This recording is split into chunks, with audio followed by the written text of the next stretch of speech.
When I was 25, I was empty and found each day less and less satisfying. I looked forward, and as far as I could see, there was only more work, less fulfillment, and a mediocre paycheck. Where was the thrill of living? What happened to the passion I used to have for art and music and sports and life? What happened to my enthusiasm and zeal to try new things? It seemed as if life were unraveling, that nothing was new, and that there was little to look forward to. I resigned myself to an existence rather than a life. But God was about to invade my existence. He brought me a coworker who seemed different. I'd never met anyone like her. One particularly bad day, she told me about Jesus and offered to pray with me. That night, February 18, 1997, I asked Jesus to be the Lord of my life. Immediately, I knew I was different.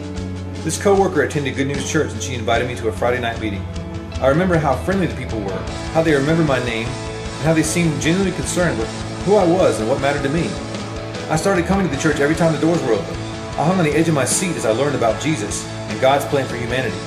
I heard that God had a specific and a good plan for my life. I saw that Jesus loved people practically and personally, healing them and feeding them, giving money to the poor and encouraging people to live for God and put all their faith and trust in Him.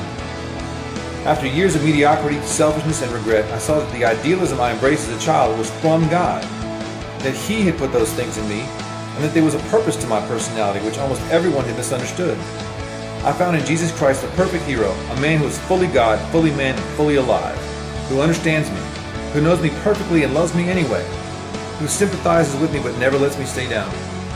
I found in myself a desire to give life to others. Pastors Matt and Susie taught me about evangelism, and I enjoyed going out in the streets to reach out to the people of Augusta. In the next few years, that lovely, wonderful woman of God who had shared the gospel with me would become my amazing wife, Georgette. Soon after that, I started teaching and coaching in the public schools. The teaching and training I received at Good News Church were building within me a solid foundation of God's Word, His truth, and the abundant life He's promised us. One summer, I asked God to reveal His love to me. I asked Him to show me how and how much He loves people and to love people through me. I was amazed at His response. I had seen in the New Testament that Jesus said I could do the same miracles He did, just because I believed in Him. He said that believers would lay hands on the sick and they would recover. The early church had great success in healing the sick, and I figured so should I. God started giving me opportunities to deliver healing to people. In fear and trembling, I started ministering to sick or injured students. Once I started looking for them, I found them everywhere. I stepped out to make Jesus known, and God demonstrated His love by healing scores of people. Everywhere I went, someone needed to be healed. In the school, on the field, the store, in the street. Every time I needed a testimony to build someone's faith, someone who had already been healed walked by and told his story. Students brought their friends, and total strangers came to my classroom looking for help. God richly provided evidence to prove His love, His power, and His word.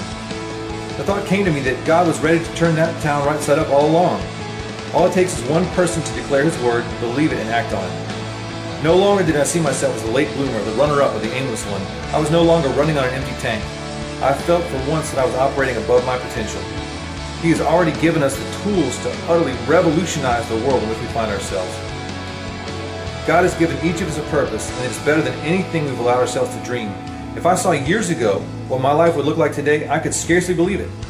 Our Father is rich to all who call upon His name. The life Jesus died and rose again to give us is, as Paul said, a life of unsearchable riches.